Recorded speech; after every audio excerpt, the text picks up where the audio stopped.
اعوذ باللہ من الشیطان الرجیم بسم اللہ الرحمن الرحیم الحمد للہ رب العالمین اللہم صلی علی سیدنا محمد النبی الامی وعلی آلہ وسلم تسلیما۔ دیکھتی آنکھوں سنتے کانوں کو آپ کو فہیم صدیقی کا سلام پہنچے۔ اچھا، پچھلا جو پروگرام ہم نے کیا تھا ٹرو اسٹوری کے نام سے، اس میں ایک چیز آخر میں رہ گئی تھی، اس کو میں کلیئر کرتا چلوں، کیونکہ وہ کچھ موبائل کی بیٹری پرابلم کر رہی تھی، موبائل بند ہو گیا تھا، تو میں صحیح وضاحت اس کی نہیں کر سکا آپ کے سامنے۔ تو وہ یہ کہ آخر میں جب عامر صاحب کو اپنے بارے میں بتا رہے تھے، اسلام الدین صاحب، تو انہوں نے کہا کہ میرا تعلق ایک جنات کی فیملی سے ہے، یہ اپنا تعارف کروایا تھا آخر میں، اور اس کے سامنے، اور اس کے بعد تعارف کے بعد ان کے سامنے وہ وہاں سے غائب ہو گئے۔ ٹھیک ہے نا، یہ چیز رہ گئی تھی ایک بتانا، تو میں نے کہا آپ کے سامنے کلیئر کروں۔ اچھا، اب جو ہے حضرت آدم علیہ السلام کا جو ہمارا پروگرام چل رہا تھا، اس کا تسلسل برقرار رکھتے ہوئے آگے ہم چلتے ہیں انشاءاللہ تعالی، اور اس کو آگے بڑھاتے ہیں۔ تو پچھلے پروگرام میں آپ نے سنا تھا کہ کس طریقے سے حضرت آدم علیہ السلام کا مجسمہ بنایا، اور ابلیس کس طرح ٹھوکر مارتا تھا اور منہ کے راستے داخل ہوتا تھا اور پیٹ کے راستے نکل جاتا تھا۔ اس کے اندر ایک جیلسی، ایک تکبر نمایاں نظر آ رہا تھا، جو فرشتے بھی مظاہرہ کر رہے تھے اس چیز کا، اور فرشتوں سے بھی مکالمہ اس نے کیا تھا۔ آج جس بات پہ بات ہوگی وہ اللہ پاک نے اللہ پاک نے جو ابلیس کے ساتھ مکالمہ کیا، اس کے اوپر بات انشاءاللہ آج کریں گے۔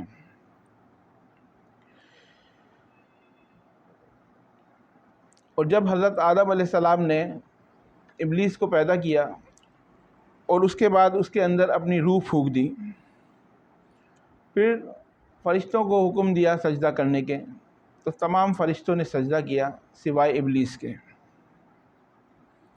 ابلیس خود بزرگ اور نیک تھا، لیکن یہاں پہ آ کے اس نے ایک تکبر کا مظاہرہ کیا اور اللہ پاک کے سامنے حجت بیان کی۔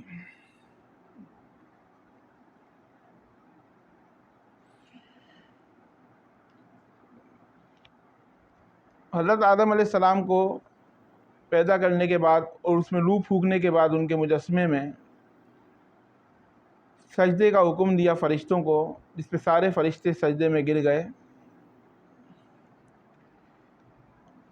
لیکن آپ یہ بات اپنے ذہن میں رکھیے کہ یہ حکم صرف فرشتوں کے لیے نہیں تھا، یہ حکم ابلیس کے لیے بھی تھا، کیونکہ اس پہ اعتراض ابلیس نے نہیں کیا کہ یہ حکم آپ کو فرشتوں نے دیا تھا، بلکہ اس چیز کو اقرار کیا کہ یہ حکم فرشتوں کے علاوہ ابلیس کے لیے بھی تھا، لیکن ابلیس نے سجدہ کرنے سے انکار کیا،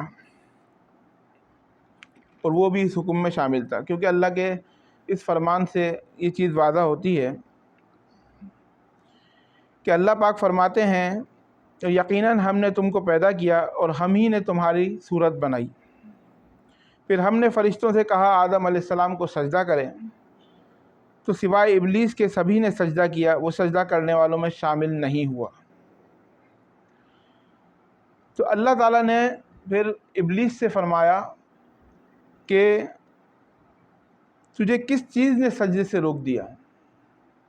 حالانکہ اللہ تعالیٰ جانتے تھے اس کے دل کا حال بھی، کہ اس کو کس چیز نے روکا ہے، اس کے تکبر نے اس کو روکا ہے، لیکن اللہ تعالیٰ نے وضاحت کی، طلب کی، فرشتوں کو بھی اس چیز کا علم ہو جائے اور حضرت آدم علیہ السلام کو بھی اس چیز کا علم ہو جائے، جبکہ یہ حکم میرا تیرے لیے بھی تھا، یہ چیز کی وضاحت کی۔ اور اسی چیز کے بارے میں قرآن پاک میں ذکر آتا ہے، اس امرتو کے الفاظ آئے ہیں، یعنی اس کا مطلب ہے کہ میں نے تجھے حکم دیا تھا۔ اس کے جواب میں ابلیس نے یہ نہیں کہا کہ تو نے مجھے حکم نہیں دیا تھا، بلکہ اس چیز کا اقرار کیا۔ اس نے تکبر کیا، سجدہ نہ کرنے کی وجہ بتائی اور کہا میں اس سے بہتر ہوں، یعنی اپنے آپ کو اس سے بہتر سمجھا، حضرت آدم علیہ السلام سے بہتر اپنے آپ کو سمجھا۔ اب اس کے ذہن میں کیا تھا، اس کی وضاحت کرتے ہیں۔ تو نے مجھے آگ سے پیدا کیا اور اس کو تو نے مٹی سے پیدا کیا. یہ اس نے جواب دیا اللہ رب العزت کو. حالانکہ اصول تو یہ تھا کہ رب کا جب حکم آ جاتا ہے تو اس میں تمام حجت ختم ہو جاتی ہے. جہاں اللہ پاک کا رب کا حکم آ گیا، جس نے آپ کو پیدا کیا، جو آپ کا رب ہے، وہاں تمام حجت ختم ہو جاتی ہے اور تمام اعتراضات ختم ہو جاتے ہیں. صرف اس کے سوا کچھ نہیں رہتا کہ اس کی حکم کی تکمیل کی جائے. لیکن اس نے یہ جرت کی، اور یہ جرت اس بنا پر کی کہ اس کے اندر ایک تکبر تھا، اور وہ حضرت آدم علیہ السلام کو بہت حقیر سمجھتا تھا، کیونکہ وہ خود آگ سے پیدا کیا گیا تھا اور حضرت آدم علیہ السلام کو مٹی سے پیدا کیا گیا تھا.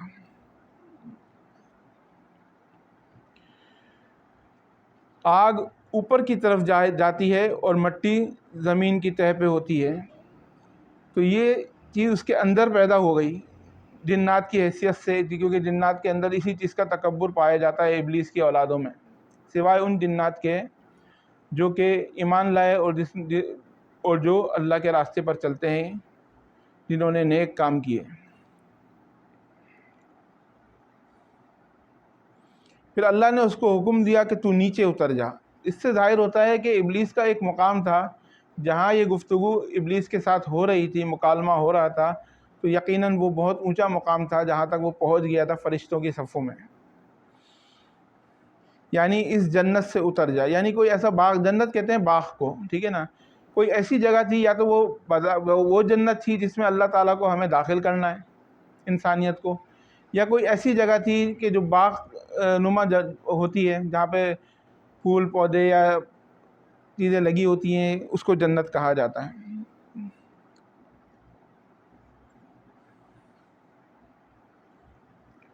پھر ابلیس نے اللہ پاک سے مہلت مانگی قیامت تک کی، کہ تو مجھے قیامت تک کی مہلت دے، حتیٰ کہ مجھے موت نہیں آئے، قیامت تک موت نہیں آئے. اچھا، اس بات سے یہ چیز ظاہر ہوتی ہے کہ ابلیس جو تھا نا، عالم بھی تھا.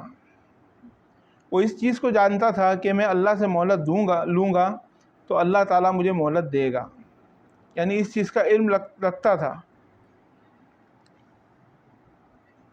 اللہ نے فرمایا کہ تجھے مہلت دی گئی ایک وقت مقرر تک، یعنی اللہ نے ایک وقت مقرر رکھا، یا قیامت تک کا، یا جب تک کہ اس کو موت نہیں آ جاتی، یا جب تک کہ ایک انسان بھی دنیا میں بستا ہے، جب تک کہ اس کو مہلت دی گئی.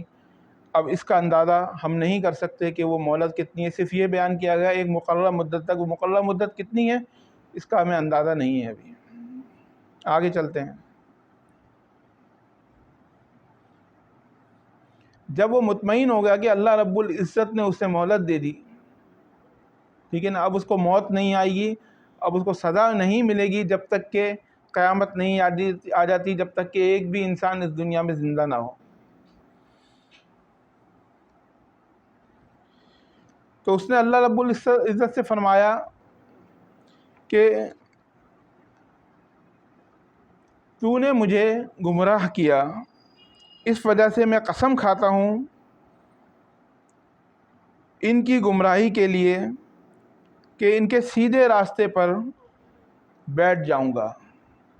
سیدھے راستے سے مراد یہ ہے کہ نیک لوگوں کے سیدھے راستے پر. جو برے ہیں، جو اس کے اشاروں پہ، ابلیس کے اشاروں پہ چل رہے ہیں، تو ویسے ہی وہ غلط راستوں پہ، تو اس پر اتنی محنت کرنے کی ضرورت نہیں ہے. اس کے چیلے ہی کافی ہیں ان کو اس راستے پر برقرار رکھنے کے لیے. ان کے سامنے وہی گناہ کی چیزیں پیش کرتے رہتے ہیں، جو اسی میں مگن رہتے ہیں، اور حتیٰ کہ ان کو موت آ جاتی ہے.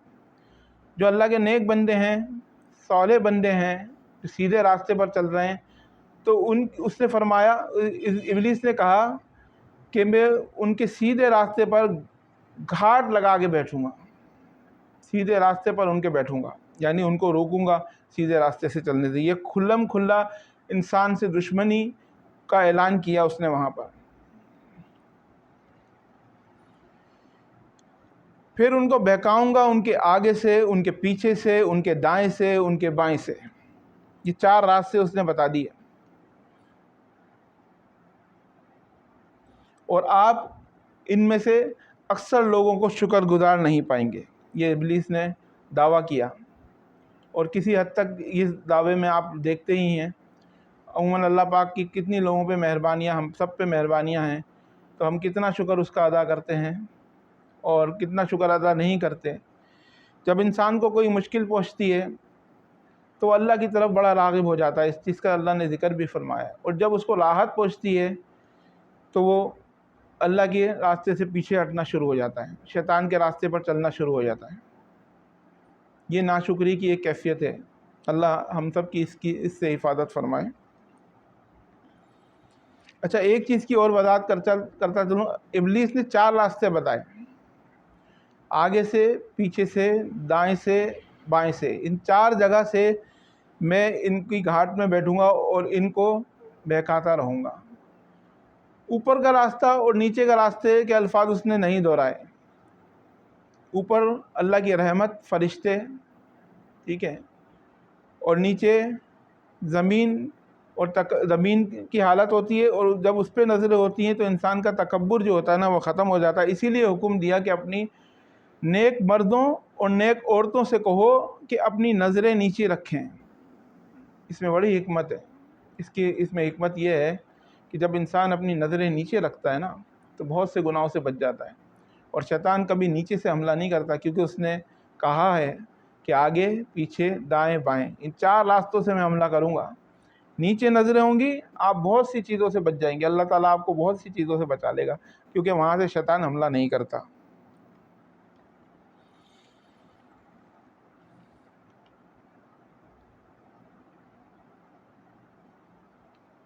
اللہ نے فرمایا شیطان مردود سے، ابلیس، اب وہ ابلیس ہو گیا مایوس ابلیس کا مطلب ہوتا ہے مایوس، کہ تو یہاں سے ذلیل اور خوار ہو کر نکل جا، ذلیل اور خوار ہو کر نکل جا، ان میں سے جو شخص بھی تیرا حکم مانے گا میں تمام گمراہوں کو جہنم کو بھر دوں گا۔ یہ اللہ تعالیٰ کا بڑا غصہ اور قہر اس وقت انسانیت پہ ظاہر کیا گیا کہ تجھ سے، ان میں سے جو شخص بھی یعنی میری نافرمانی کرے گا تو میں اس سے جہنم کو بھر دوں گا، اور جو انسان تیرا پیروکار بنے گا وہ جہنم کا مستحق اور حقدار ٹھہرے گا۔ اور یہ بات حقیقت ہے کہ جو انسان اللہ کی رضا پہ نہیں چلتا، اللہ کو ناراض کرتا ہے، تو اس کا حق یہی ہے کہ وہ جہنم کا مستحق ہو۔ یہ بات الگ ہے کہ اللہ تعالیٰ اپنے رحم و کرم سے ہم گناہ گاروں پر بھی اپنا رحم کرے اور ہماری مغفرت فرمائے۔ ہماری تھوڑی بہت کوشش ہے، اللہ اپنی راستہ میں قبول فرمائے، بس ہمارے آخرت کا ذریعہ بنائے، ہماری مغفرت کا ذریعہ بنائے۔ یہ آپ لوگ دعا کیا کریں، اور میں بھی یہ دعا کرتا ہوں کہ اللہ تعالیٰ دنیا اور آخرت میں بھلائیاں عطا فرمائے اور عافیت عطا فرمائے۔ سب سے اچھی دعا ہے کہ دنیا اور آخرت میں عافیت عطا فرمائے، اور حضور کی دعا جو ہے ربنا آتنا فی الدنیا حسنۃ وفی الآخرۃ حسنۃ وقنا عذاب النار، یہ اس طرف نشاندہی کرتی ہے کہ یہ دعا ہمیں ہر حال میں اور ہر نماز میں اور چلتے پھرتے جب یاد آئے کرتی رہنی چاہیے۔ اور درود شریف کی برکت ایسی ہے کہ اس سے اللہ تعالیٰ انسان کو گناہوں سے بچاتا ہے، اللہ کی رحمتیں اس پہ نازل ہوتی ہیں، اور شیطان مردود اس سے غصے میں آتا ہے، اس کو غصہ دلاتا ہے۔ تو اس کا بھی اہتمام پلیز کریں۔ آگے بڑھتے ہیں۔ قرآن مجید میں دوسرے مقام پر بھی اس گفتگو کو نئے پیرائے میں دہرایا گیا ہے۔ قرآن پاک کا ذکر آتا ہے، یقیناً ہم نے انسان کو کھنکھناتی سی مٹی سے پیدا فرمایا، اور جو کہ سڑے ہوئے گارے سے تیار کی گئی تھی، اور اس سے پہلے ہم نے جنات کو لوح والی آگ سے پیدا کیا۔ لوح والی، وہی میں اس چیز کا پہلے پروگرام میں بیان کر چکا ہوں کہ وہ لپٹ جو آگ کی ہوتی ہے اس سے جنات کو پیدا کیا گیا۔ اب جب تیرے پروردگار نے فرشتوں سے فرمایا میں انسان کو سیاہ بدبودار کھنکھناتی مٹی سے پیدا کرنے والا ہوں، اور جب میں اسے پورا بنا چکوں اور اس میں اپنی روح پھونک دوں تو تم سب اس کے سامنے سجدے میں گر جانا۔ چنانچہ تمام فرشتوں نے سجدہ کیا سوائے ابلیس کے، اس نے سجدہ کرنے سے انکار کیا، اور وہ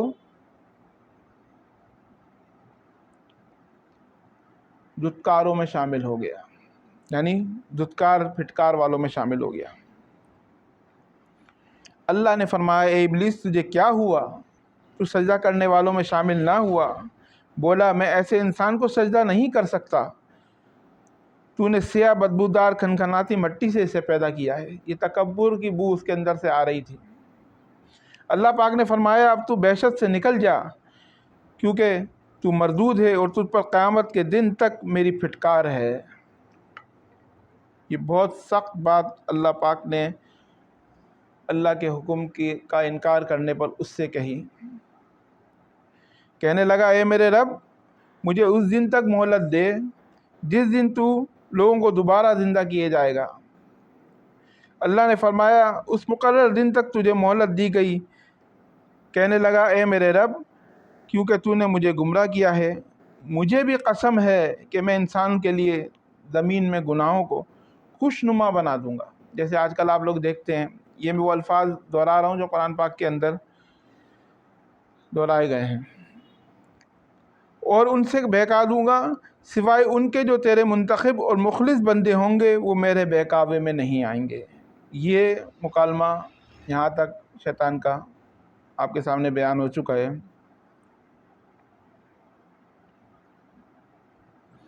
اللہ نے فرمایا ہاں جب اس کے سوائے، اچھا ابلیس نے بھی وہاں پہ ہار مان لی ہے۔ دیکھ لیجئے جو اللہ کے نیک بندے ہیں جن کے ساتھ اللہ کی مدد ہے، تو وہاں ابلیس نے ہار مان لی کہ سوائے ان کے جو تیرے نیک بندے ہیں ان کا میں کچھ نہیں بگاڑ سکتا۔ اللہ ہمیں ان نیک بندوں میں شامل فرمائے، ٹھیک ہے، جس پہ اللہ نے فرمایا ہاں یہی مجھ تک پہنچنے کی سیدھی راہ ہے کہ مخلص بن جا، مخلص بن جا۔ اس بات کو سمجھنے کی اللہ ہمیں توفیق عطا فرمائے۔ یعنی اللہ پاک نے سیدھی راہ پر پہنچنے جو صراط مستقیم کا راستہ بتا دیا کہ اللہ ہمیں صراط مستقیم پر سب کو چلائے کہ وہ اللہ کے راستے میں مخلص بن جائے۔ مخلص کا مطلب دیکھیں بہت گہرائی ہے اس کے اندر۔ بس میں اپنی ویڈیو کو اینڈ کر رہا ہوں، پھر انشاءاللہ آگے جا کے بات کریں گے۔ تھوڑی سی اس کی وضاحت کرتا چلوں آپ سے کہ مخلص کہتے ہیں اخلاص، یہ ایک دل کی کیفیت کا تعلق ہے، اس سے ایک دماغی کیفیت، ایک دل کی کیفیت۔ مخلص کیا ہوتا ہے؟ وہ یہ ہوتا ہے کہ آج ہم نماز کے لیے پڑھنے کھڑے ہو گئے، ٹھیک ہے، یہ ہمارا اخلاص نظر آ رہا ہے، اور ہم اللہ اکبر کہہ کے اللہ کے سامنے کھڑے ہو گئے، پوری نماز پڑھی، ٹھیک ہے۔ نماز سے فارغ ہونے کے بعد پتہ چلا تھوڑی دیر میں ہم نے میوزک لگا دیا، گانے سننے میں مست ہو گئے، ویڈیو دیکھنے میں مست ہو گئے، حتیٰ کہ نہ اذان کا احترام رہا۔ اب اتنی توفیق نہیں ہوتی لوگوں کے، اذان ہو رہی ہوتی ہے کہ اپنے موبائل کو بند کر دیں، ٹی وی بند نہیں کرتے، کم از کم اس کی آواز کو بند کر دیں۔ اب یہ معاشرے میں بہت تیزی کے ساتھ یہ گناہ رائج ہو رہا ہے، اور اس میں اللہ تعالیٰ سب کی حفاظت فرمائے۔ اذان کے وقت خاموشی نہ اختیار کرنے والے کو مرتے وقت کلمہ نصیب نہیں ہوتا۔ اللہ ہم سب کی حفاظت فرمائے۔ اللہ سے دعا کیجیے اللہ تعالیٰ ہم سب کو سیدھے راستے پر چلائے اور دنیا اور آخرت کی عافیتیں فرمائے۔ بس یہیں اپنی بات ختم کروں گا۔ اپنے رشتہ داروں کا، اپنے دوست احباب کا، اپنے پڑوسیوں کا، اپنے چاہنے والوں کا، سب کا خیال رکھیں۔ اللہ ہمارا حامی اور ناصر ہو۔ السلام علیکم۔